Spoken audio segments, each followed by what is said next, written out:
Hi everyone, it is so good to see you. Welcome to KREM 2 News at Noon. I'm Laura Papetti. We begin New at Noon with a wildfire update. The Wildfire is now 50% contained and all evacuation levels were removed. It burned through about 526 acres of land, and today crews will continue to contain the fire while conditions while conditions are getting warmer. Now, the Washington Department of Natural Resources say the fire was indeed caused by lightning. All right, weather playing a big role, of course, in our wildfire situation. So we're going to head outside right now, talk to Thomas Patrick, and see what's in store for later today. Yeah, hey there, Laura. And if we had lightning, that was from Monday night's set of storms. That was the cold front that moved through. Temps bottomed out yesterday morning, but by now we're kind of right back to average, both in terms of lows and high temperatures that are expected. Low to mid 80s out there. It should be very pleasant. In fact, we're very close to 80 degrees already hitting this noon hour, so feeling just a pinch warmer than it did yesterday. So you might hear a couple more air conditionings running across the block for today. So there we go, 85, 86 for today's afternoon temperatures. Just a couple fair weather cumulus clouds. I can count like 1, 2, 3, 4, and that's about it. Just along the side here, 4 clouds total here visible from our outdoor weather center. So there's your clear skies, so no issues for today. Even that little sliver of moisture, this is actually a little bit of monsoon moisture, bit more of a player towards the south. So that traveled pretty far to the north. Now next week, a lot hotter. I know it only shows orange and not red, but even a little bit above average is still hot for early August. So we'll be showing you how hot we are already forecasting for next week and those first few days of August. We are certainly into summer deep right now, and so a lot of people are getting out there and hitting the water, trying to cool off. Washington State declared this week as Paddle Safe Week, and that's a way to encourage people to be safe while they're enjoying paddle sports. Nicole Hernandez went to Liberty Lake to uncover why the state is taking on this initiative right now. So in the last 5 years, the state says more than half of boating deaths have been paddlers. So they designated this week Paddle Safe Week to help teach people how to be safe on things like paddle boards, kayaks, and canoes. Now, the #1 most obvious safety tip, wear a life jacket and have a life jacket on board at all times. But that's more than just a safety tip. It's actually the law. Paddle boarders, kayakers, and canoers have to follow boating laws and regulations, which includes having a life jacket for every person on board. Some other safety tips: check out the weather before heading out, have a float plan and tell someone the route you're going to take, paddle with other people in a group, not alone, don't drink or do drugs while out on the water, make sure you know how to get back in or on your boat in case you fall in the water, and wear bright colors so other boaters can see you. And lastly, put your contact information on your boat so if it does float off, whoever finds it can call to make sure you're okay.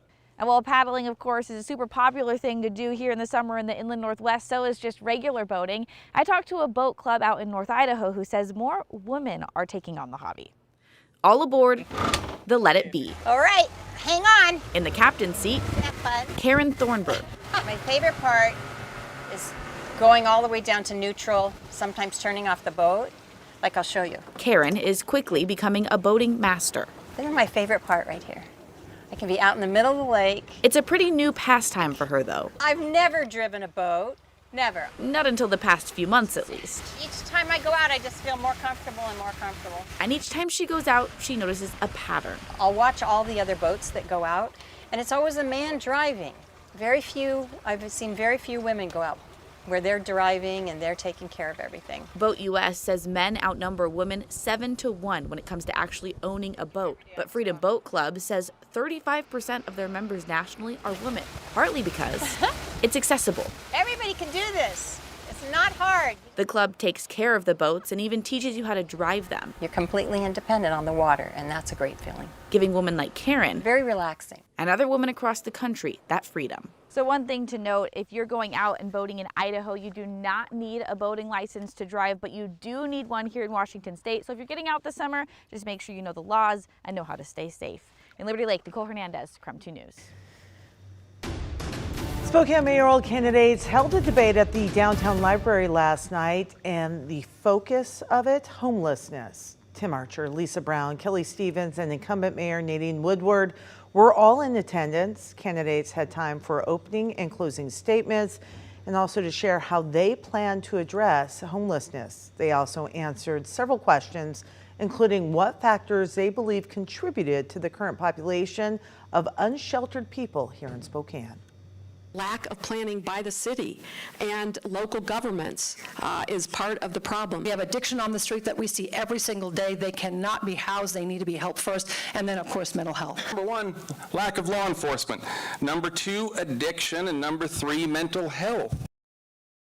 The other major talking points was the closing of the homeless camp off of I-90 earlier this summer. Spokane Unite is the current regional approach to address homelessness and how to balance the needs of both unhoused and housed residents. I'd like to change the vocabulary I've been using from housing first to shelter first. The deadline to register to vote online and by mail passed on Monday, but folks can still register in person at the Spokane County Elections Office now through Election Day on August 1st. And if you'd like more information about everything on the ballot, KREM 2 has a voter guide. Just text the word VOTE to 509-448-2000. We'll send it right to your phone. 12:06 right now. Looking ahead, an important alert you need to know about.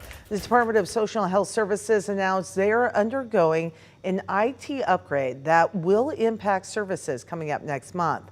The upgrade begins August 11th and ends on the 16th. During this time, Washington Health Plan Finder and the Customer Support Center will be closed overnight. That's from 5 in the evening, 5 p.m. to 8 a.m. Washington Connection and several social health and human services will be closed on the 14th and 15th.